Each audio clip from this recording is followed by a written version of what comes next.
Then, number 5, find a solution to this problem. You know, when you are angry, yesterday I was talking to a lady here who told me that she's been very angry, or every time she can't control her anger.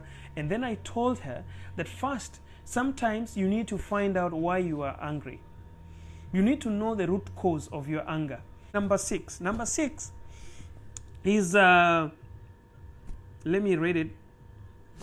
You have to be an I person. You see, this is the only time that you should think about I.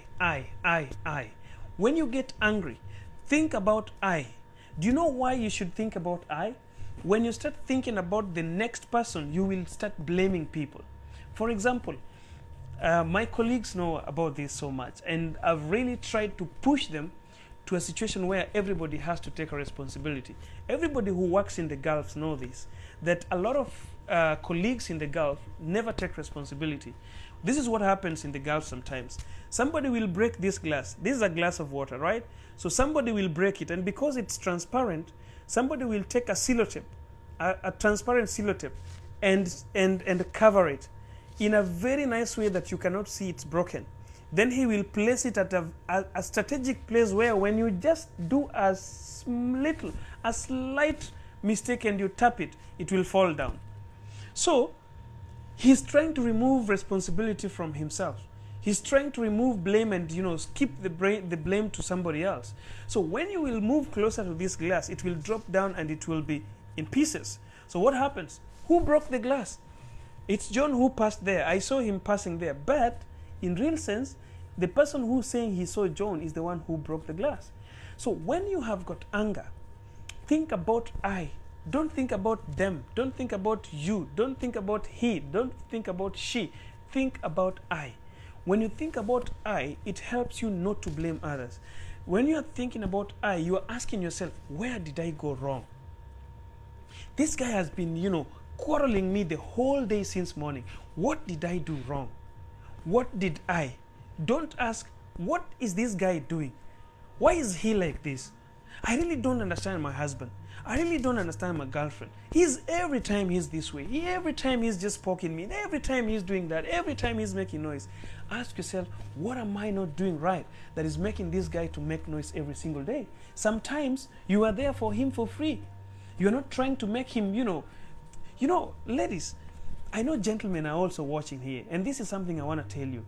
Don't make yourself so available, not even to people who want to get into your life. Even when somebody is already in your life, you have a husband, you have a fiancé, you have a girlfriend, you have a boyfriend, you have your family. Don't make yourself so available to them.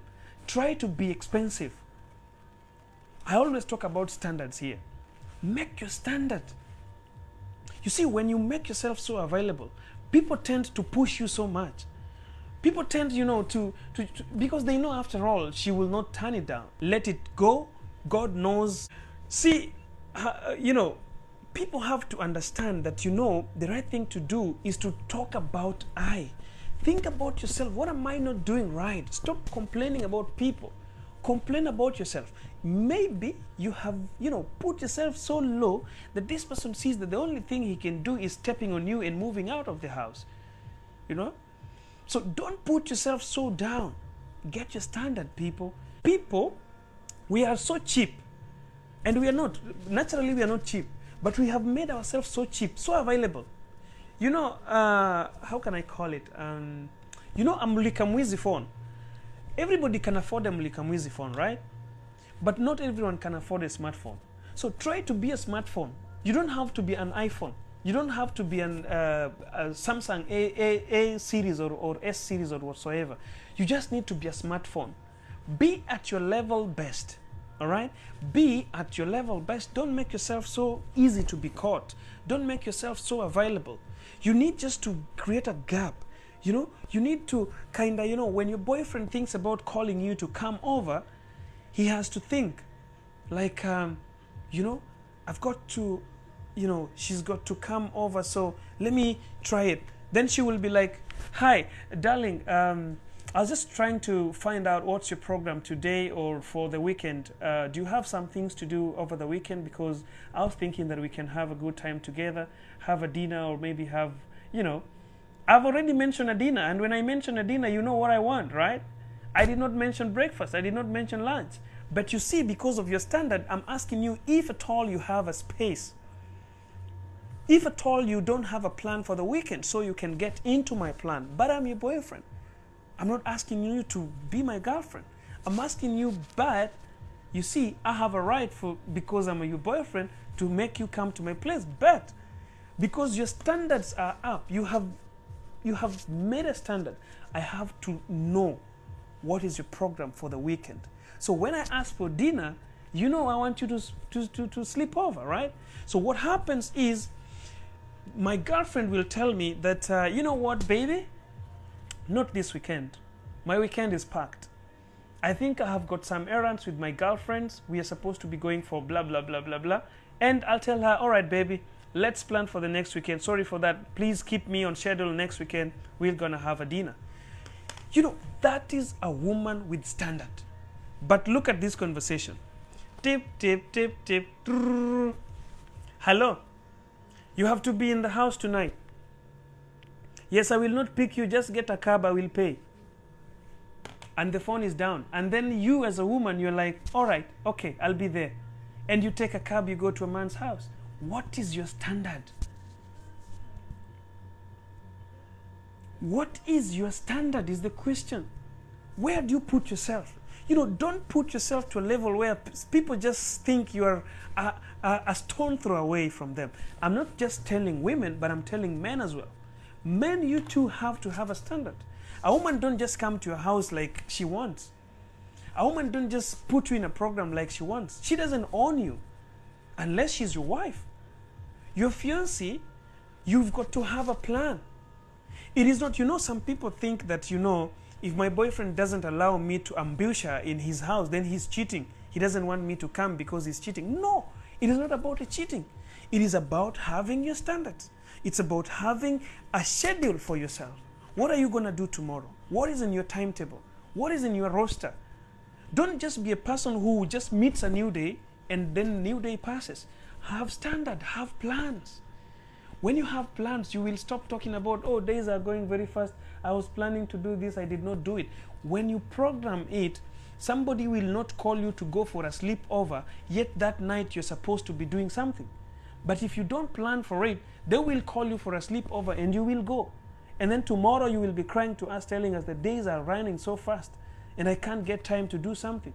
You had the time, but because you were cheap, because you didn't know what and the capacity you are in, you didn't know your position and your price, you just get into people's program. A man just comes and drives into your house, and then she's downstairs and like, hey baby, I'm downstairs, we are going for a football match, are you joining us? And then, oh yeah, I can miss, I'm going. And you think that's love. Come on, that's not love. That is not understanding yourself as a woman. It is not having a program for yourself. It is just being there that, you know, we will go. And that's where anger will start. That is where anger is going to start. Because if you are doing that thing every day, the day that you will have, like for example, today now I've spoken to you and some women have been doing that. Now tomorrow they want to tell their boyfriends that, no, you have to call me before blah, blah, blah.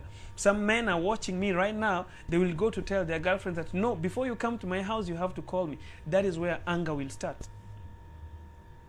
These things you have to start them, you know, slowly by slowly, and tame the things you don't want to have in a relationship that is going to shake your relationship. So number 7, don't hold grudges. After anger, when you are angry and you feel like you have anger, you're feeling so bad, you're feeling so devastated, and this guy you feel like you want to tear them apart. Cool down, baby. Cool yourself down. Get some guts to see what we call forgiveness. Forgive yourself. Get back to yourself. Ask God to give you, patience, to be calm, and then go forgive these people. Make friends. Hug each other. If he's your boyfriend, kiss him back. Take him to where you're supposed to take them, to show them your palace. Tell them, this is my palace, you're my king. So get to eat your food. All right? That's what you need to do as a woman or as a man. You've got to just keep calm and then rub away the grudge. Take out the grudge. A lady also, Nashki is... So guys, number 8, relaxation skills. You've got to know what relaxes you. Like for example, me, music does it for me. Music is just something so wow. Go for a massage if it does for you. Is it music? Listen to some music if that does for you. Is it even having a tip of a wine? But see guys, don't come here and tell me that alcohol makes me relaxed. Wine or alcohol can relax you, but when you take it to get drunk, to forget stress, then you are not relaxing yourself. You're just postponing anger.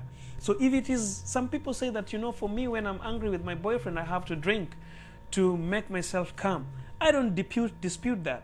I don't know. If it works for you, it works. But don't tell me that you get drunk to get out of anger. It will never work for you because it will only postpone the anger.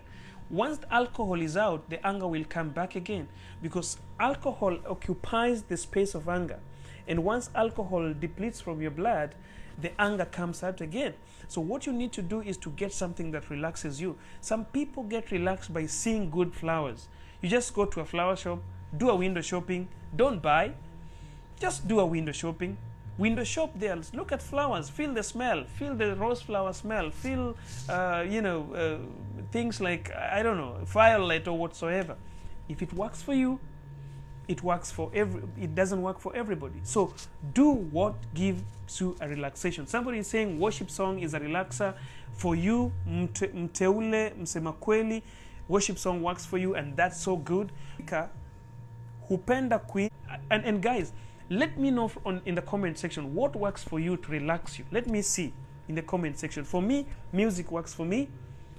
Watching football sometimes works for me. And doing my videos, this relaxes my mind. You know, when I'm angry, and the people who are closer to me knows, when I'm angry, I just get my microphone and I talk to myself. I record and I calm myself down. I asked people to tell me what works for them. There's a lady who told me if she doesn't have time to get space to go do exercise, what will she do? I told her that every person has got something that works for them. And what works for me might not work for you. That's why I come up with a lot of types of solutions. It's going to your photos. So now let's see number 9. Number 9, search for something that will make you smile. When you are angry, try to get something that is going to make you smile. Even if it's going to your photos, the pictures that you took long time, just go to your phone and scroll your photos and see those photos and smile. Put a smile on your face. You know, if it is maybe watching a comedy that it will make you laugh, if it is, you know, having something that is funny, humor, try to find humor. Don't be so much hard on yourself. Don't be too serious. You can do. So number 9 is you search for something that is going to create humor, will make you smile, will make you laugh. All right. Lastly, which is number 10, know when to seek help. If you have tried, you've tried walking, you've tried to calm yourself down, you've tried to do exercise, you've tried to go out, you've tried to find solution, you've tried to be an I person, not blaming others, you've tried to not hold grudges, forgiving people, you've tried to relax yourself with music, dancing, cooking, and all the rest, you know, you've tried to watch comedies, but it's not working. This thing is totally not working. This is the time that you need a coach. It is the time that you need solution from somebody else, not yourself. All these 9 tips that I gave was a solution for yourself. We call it DIY.